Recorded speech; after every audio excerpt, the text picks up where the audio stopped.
Well, good morning, everyone, and thank you for the opportunity to be able to be here. It is a pleasure to get a chance to be able to speak to the Vancouver Board of Trade again, especially at a time with what's going on right now around the province, with what's going on around the country, and what changes, quite frankly, that are happening around the world. When I think about the economic outlook for British Columbia, I wish I could be more positive. I really do.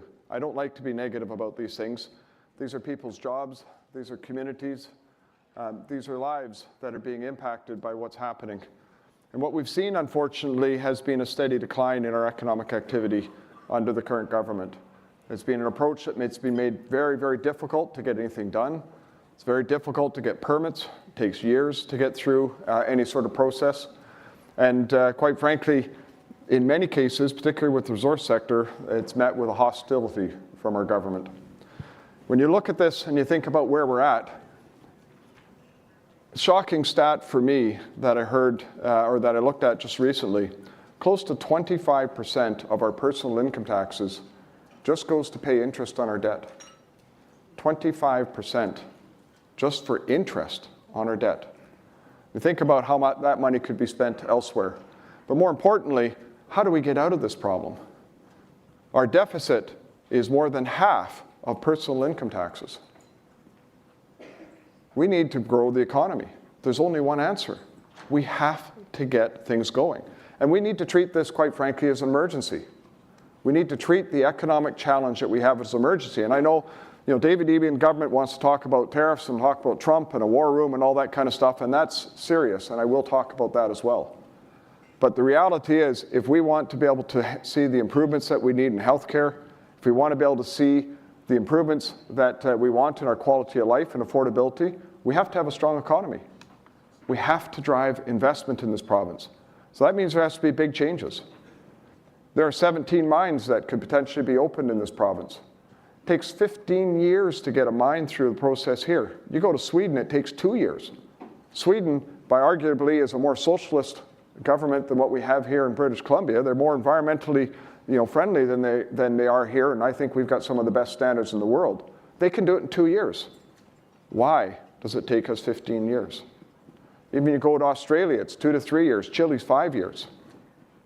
This has to change. We have to actually treat this like an emergency and deal with it and get these things open. If we could open those mines, that would be the equivalent on an annual basis of revenue just to the province, not including income taxes or anything else or corporate taxes, just off the revenues. That would be almost enough to eliminate our deficit. We wouldn't have to worry about raising taxes. We'd be able to actually start expanding services instead of being in the situation that we're in.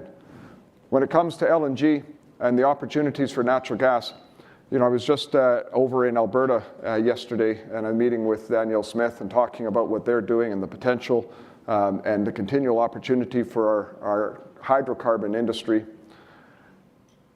One more LNG plant would just make a huge difference. But how do we do that when we're saying that we're forcing it to be using nothing but electricity to have these targets of zero emissions? You can't do it. Economically, it just doesn't work. Not unless government is going to pay for the power line and subsidize that power source that's coming in. Well, and of course, we all know it's not government that does that. It means the ratepayers. It means all of us that are going to be paying for that. A $5 billion power line to go from the northeast to the northwest. $5 billion. That's just under a third of the cost of Site C that we are going to have to pay for to get power from the northeast to the northwest. And you would think, okay, well, maybe that can create economic activity that's worthwhile. We're net importers of electricity. We don't have the extra electricity to send from the northeast to northwest, even with Site C coming on. Last year and the year before, we were 20% importers of electricity, mainly from the United States. So where's our plan? What's the next 30, 40, 50 years look like in terms of meeting our energy needs and growing power? And instead of building a power line from the northeast to northwest, why aren't we doing power generation in the northwest? Save the taxpayers, save the ratepayers that money. But unfortunately, these things are all made based on politics, not based on business, which is a real problem, because when you look at the NDP, and quite frankly, you look at their cabinet, how many of them have actually signed the front side of a paycheck and understand how businesses work? I'm not sure if there's anyone there that does. which scares me because now we're going into this potential risk now with Trump and with a trade war with the Americans. And David Eby's like trying to wrap himself in the flag saying, yes, we're going to fight for British Columbians. We're going to take on these tariffs. We're going to put counter-tariffs in place. We're going to fight to make sure we protect British Columbians. So let's add this up here. Okay, about 5 billion cubic feet of natural gas goes from British Columbia to the United States. We buy close to 20% of our electricity from the last couple of years to the United States. Almost 100% of our jet fuel comes to the United States. We only produce about 40% of the refined products we need in British Columbia. The rest either comes to the United States or from Alberta. Close to half the food that we consume comes to the United States. How do you think we're going to fare if we get into an all-out trade war with the Americans? Close to 85% of our tourism comes from the United States. And yet we're saying, we don't want to send our tourists to the Americans. We don't want to send our tourists. You should stop doing that. What happens if they do that to us? And why are we picking this fight? Why are we ramping this up?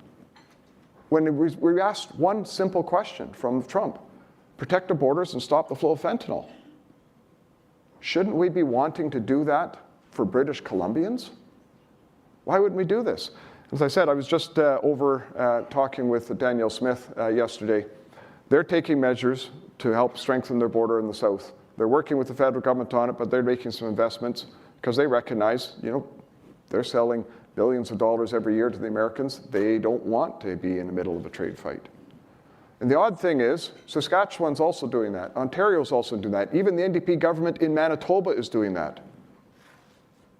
And you ask David Eby and what they're doing here in BC, no, that's federal. We're not interested in that. We just want to ramp up a trade fight. Well, I would suggest the only reason they're doing that is because they want somebody to blame for the fiscal problems that we have and for the economic downturn that we're facing. They're just putting our lives, our livelihoods, businesses at risk for the simple reason of politics. Why wouldn't we want to protect our ports? We haven't had a port police force in British Columbia since 1997. Less than 1% of the containers that come into this province are checked. What's wrong with this picture? It's wide open for anything from organized crime to drugs to any sort of activity. I did a tour with the Vancouver police once, did a tour around the harbor, and they told me, I asked them about checking containers. They said, well, it's not our jurisdiction. We don't have the forces to do that, but they do some checks once in a while. And every once in a while, they'll find a container that shipping manifest has a weight that's different from what the container's weight is. So they'll open it up. And what they usually find in there is, 5 Range Rovers that have been stolen that have been shipped offshore. We don't do any checking on this. Who knows what is happening at our ports? Think about it. More than 15,000 people have died in this province from drug overdoses. Shouldn't we be doing everything we can to stop the flow of drugs into our province? Checking not just our ports, but also the US border, making sure we stop that. It's the right thing for us to do. And if the federal government is not going to do this job, then we need to step up to the plate and protect British Columbians. We need to protect this because it's the right thing to do for us. And it's the right thing to do for our neighbors down south of us who are asking us to do this. So instead of having a trade war, let's actually figure out how we work with them. Let's try to avoid this problem so that we're not seeing tens of thousands, if not hundreds of thousands of job losses and billions in lost revenue. So we're not seeing companies struggling, having to shut down, not seeing a government that wants to introduce COVID-style relief at a time when we've got a $9.5 billion deficit. Think about it, the COVID-style relief, this massive relief that was out helping companies and individuals get through that period of time, that was a $4 billion deficit. We're more than double that right now. We can't afford this. Yet, for whatever reason, David Eby has made sure that, they just want to keep beating the war drums because they want an opposition to be able to fight. It's crazy. If we want to put an emergency committee together for government, it should have one purpose and one purpose only, and that is to get permits moved through, to get mines opened up, to get activity happening, and make sure that we build investor confidence, to make sure that we can take advantage of opportunities. Another huge opportunity we have, of course, with what's happening in the world is AI, technology. It has the potential to change every industry. It has the potential to open up huge new opportunities. We don't have the power. We can't even go after it. We don't have the electricity. Where's the strategy to be able to deal with these things? This is what we need to be thinking about as a government. This is what we need to be pushing for. And this is what the Conservatives would do. I was asked once by the media, I said, you know, when the Trump stuff first came up, I said, well, if you guys were government, what would you have done? And I said, very plain and simple. First of all, we would have called back the legislature in the fall. We would have put a budget in place to protect our ports. And I would have already been down into the States talking trade with the Americans, trying to figure out how we keep from having any problems, and quite frankly, how we solve softwood lumber. That's a problem that's been going on for 7 years with absolutely zero progress from the NDP. I don't understand why we aren't doing these things, why the government is refusing to do this. David Eby says, well, we need to diversify our trade. We're going to make that part of our mission. Perhaps he should start by apologizing to all the people that were laid off in all of our foreign offices, all our foreign trade offices back 7 years ago, 6 years ago when the NDP took power. We had trade offices in every major economy in the world, multiple trade offices. We were building up those relationships. We were opening the door for businesses. We were creating that potential for those diversification, diversifying our markets. And the NDP shut them all down. Now they're saying, oh, we've got a great idea. Maybe we should diversify our trade. Okay, I agree. It's a good idea, we should be, but it's too bad that we took the steps that set us backwards. So overall, when I think about the economy of British Columbia, we have an enormous potential. I mean, we have all the resources we could ever want. We have a good workforce. We are short of workforce. We've got, you know, foreign populations coming in. We need to do more on training. We actually need to take control of our own immigration so that when we're bringing people in, they're coming directly into work and being able to work in British Columbia. Work with the foreign training offices or institutions so that when people come in here, their trades, their skills are recognized. Stop with this nonsense of it taking 4 years for a doctor to be able to be qualified to come and work here when they are practicing in another jurisdiction. These are the types of things that we need to be doing to get our economy going, to make things happen, and to have that optimistic future. And we have that potential. But I think it was Peter Brown that said, unfortunately, we're hopelessly managed at all levels of government. So change is needed. We need to open up that potential. We need to not be afraid to say, yes, we have a crisis. We have an emergency. And it's not Trump. It's not climate. It's not the woke ideology. It's our economy. It's our budget. And we should be doing everything we can to secure that future. During the election campaign, more than half the people, or about half the young people in this province, were thinking about leaving British Columbia. Think about that. That's our future. That's your kids. That's your grandkids. That's many of the youth that might be in the room here today. How is it that we have failed them? How is it that they can't see being able to build a future in a province that should be the most prosperous in the country, that should be part of a country that should have had the highest life expectancy, the highest quality of life, the highest standards in healthcare, yet we are in nothing but decline. We have to get out of the way. We have to get the bureaucracy under control, the spending under control. We've got to make sure that we're focused on the right things for our future. If we don't, all we're going to be doing is managing decline. And I can't imagine what our deficit will look like if we do get into a trade war. I think it's, David Eby said it would be a recession worse than the Great Depression or Great Recession of 2008. I think it would be a depression, quite frankly, if we got there. And somebody once described to me, a recession is when somebody loses their job, and a depression is when you lose your job. We can't afford these types of losses. So we need to make sure that we push this government as hard as possible to do the right thing and get our economy going for all British Columbians. Thanks for the opportunity to say a few words. I look forward to our chat.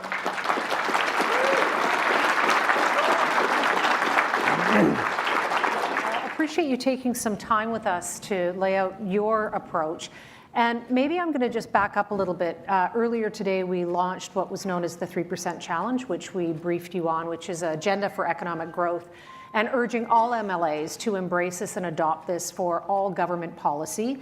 And when we think about 3% growth, it has been achievable in the past. Since the 80s, we were about between 2.3 and 2.9% growth. We're now current projections about 1.6%.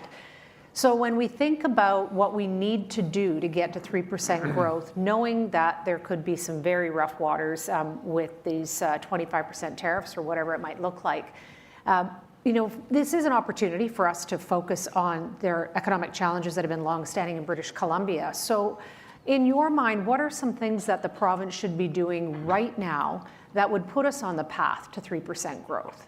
So first of all, I want to thank you actually for coming out and advocating for 3% growth. I actually think we need to be pushing for higher than that, but 3% would be a dream compared to what we have today. But it's important to know that a government can't make an economy. All the government can do is improve the conditions or make the conditions worse. And so a target of 1 or 2% over and above what is normal economic growth, I think is very achievable, which would achieve what you're looking for through 3%. But you can't ask companies to have to wait 3 years for a permit. You can't ask companies that want to do housing to be 3 to 5 years to get a housing project approved, when places like Denmark can do it in 2 months. We need to be able to strip back the bureaucracy, not add bureaucracy.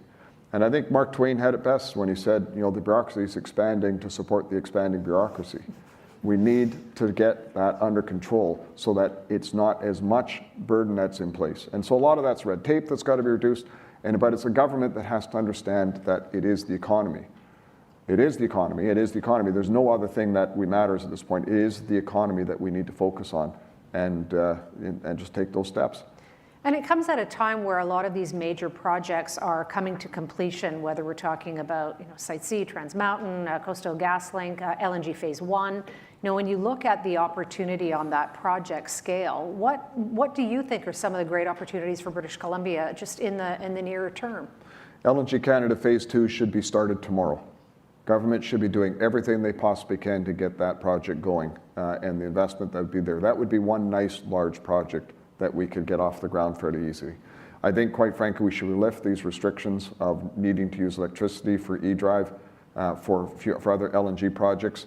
We need to give extensions to the natural gas pipelines, environmental extensions, so that they don't have to go through environmental assessments. And we need to work with First Nations in terms of hosting those terminals to get to a place where we can have a new project started every 3 years. There's a huge demand for energy in the world. We have it. We should be doing that. But more than that, of course, we have our forest sector is on its knees right now. These additional duties that are going to come in place, let alone the tariffs, potential of tariffs, is going to shut down most of British Columbia's forest industry this year.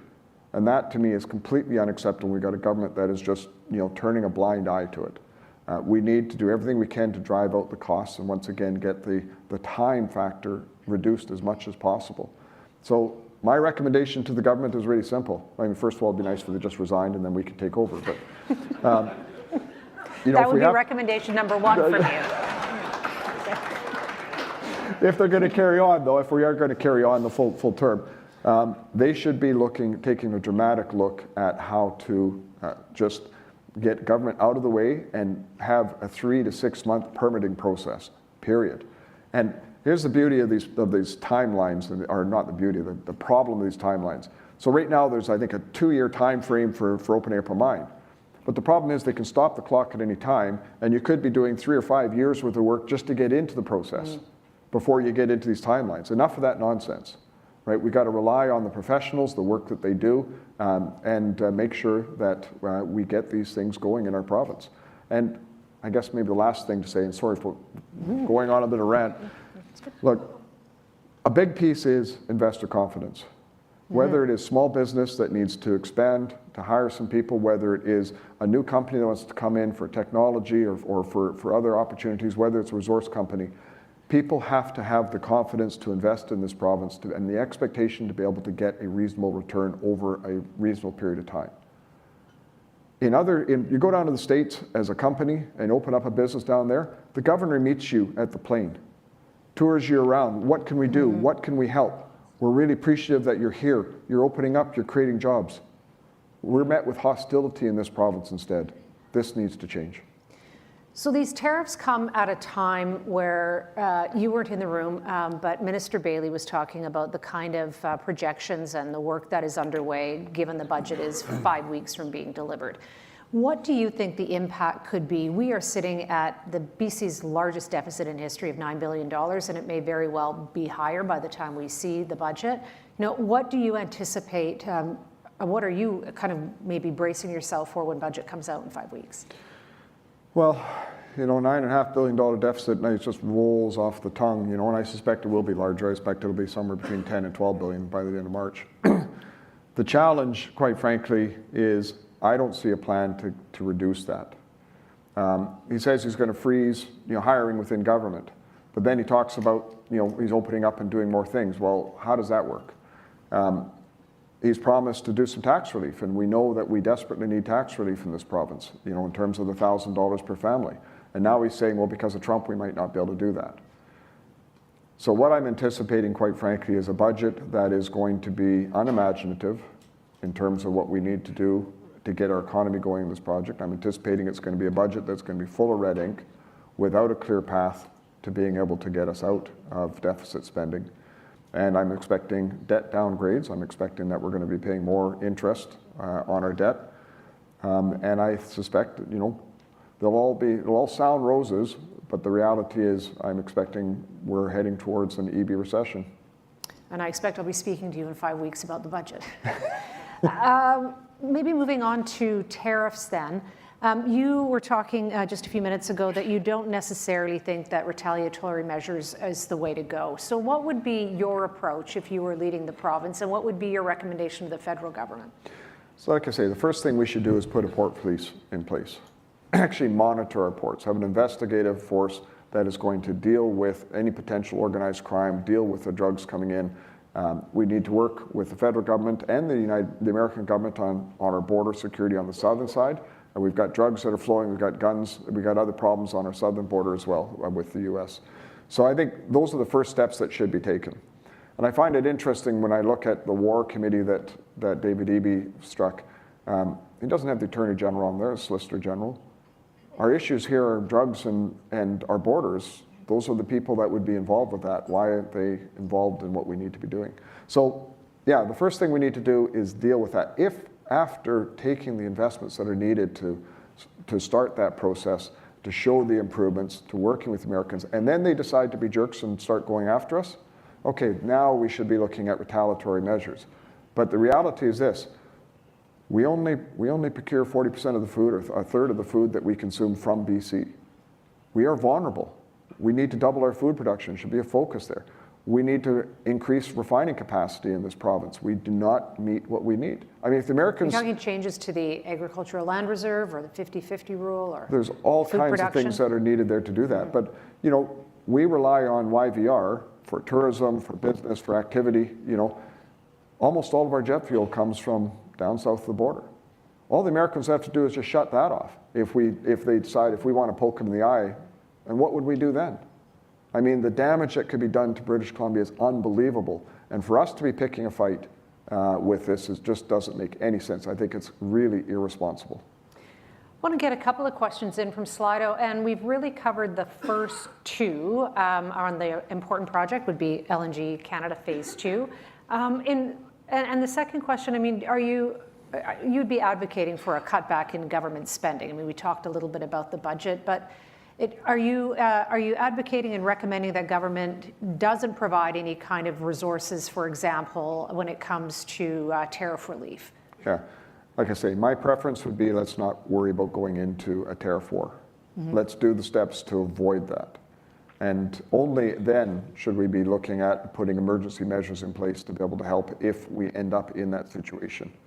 So I think, do we plan on it? Do we put that in place? That's basically just saying, to the Americans, come at us, we're ready to fight you. I'd much rather respond if we need to do it and take care of the measures to try to avoid it as opposed to doing what David Eby is doing with this. Because I think, quite frankly, I think he's just using it as an excuse for his financial challenges and issues that he has. You mentioned a few minutes ago around First Nations consultation. There's a question here if you would make any changes to UNDRIP. Yes. Can you elaborate? So I think UNDRIP is a good guiding principle to work with the First Nations, and for government as well as for industry. It's an important piece in terms of recognizing rights, and it's an important piece in terms of building relationships. DRIPA as legislation makes no sense. It's causing friction, it's causing problems, it needs to be repealed. And, but that doesn't mean that we stop doing what we need to be doing with First Nations. I think the key thing we need to do when we look at doing anything on the land base, whether that's agriculture, whether that's mining, whether that's LNG, anything associated with our land base, we actually should be working with First Nations on what I call economic reconciliation. We should be looking at returning land strategically to open up economic opportunity for the benefit of both Indigenous and non-Indigenous alike. And by doing that, you open and unleash the potential of our economy as a province. Are you suggesting a different structure then? Very different. Governments of all stripes, both federally and provincially, have been refusing to address the core issue, which is returning of land to First Nations as part of rights and title. And that's in Section 35 of the Constitution. We have to do it. So let's figure out how we do it that creates those economic potentials and opens up this province for what we want to see happening, and create that stability and rules so everybody knows what's going on in the land base. It can be done. First Nations want to do this, and most importantly, this isn't about the upper class of the First Nation. This is about the people on the ground and improving the lives for them as well as for all British Columbians. Hard to believe that we're nearly out of time, and maybe because other panels and other speakers, we've ended the conversation looking for some hope in a lot of this troubled waters. And in fact, JF, I think, used the word guarded optimism. We've heard that there are opportunities in a crisis. What would be your thoughts, given the significant challenges we could be facing as early as Saturday? What are your thoughts? Is there any kind of positivity and any advice you can provide to the business leaders in the room? I think we, as a group, business leaders and political leaders, need to be advocating, quite frankly, for Canada. And what I mean by that is Trump has opened a door for us to think about ourselves as Canadian citizens. Why don't we push for a free trade agreement across Canada? The National Bank chief has come out and said the barriers we have for trade amongst our provinces is the equivalent to a 21% tariff. Let's get a free trade agreement in place. Let's open up the trade, the flow of goods, the flow of energy back and forth across our Canadian provinces and our territories. If we can do that, maybe we would actually have a better sense of who we are as a country. Maybe we could actually reimagine what we are as Canadians. We could be rethinking how we have the authorities between federal, provincial, and municipal jurisdictions. We could unleash that potential that we have for our resources and, quite frankly, as a country. And I think, quite frankly, Trump has given us the opportunity to have this conversation, because it's long past time that we think of ourselves as Canadians and think of ourselves as being able to benefit and improve that quality of life from the resources that we have. It's what I think all of us can do, and certainly at the political level is what I'm going to be pushing for, which is why I was just out in Alberta talking to Daniel Smith yesterday. Let's not let this crisis go to waste. John, Exactly. Thank you very much. Thanks very much.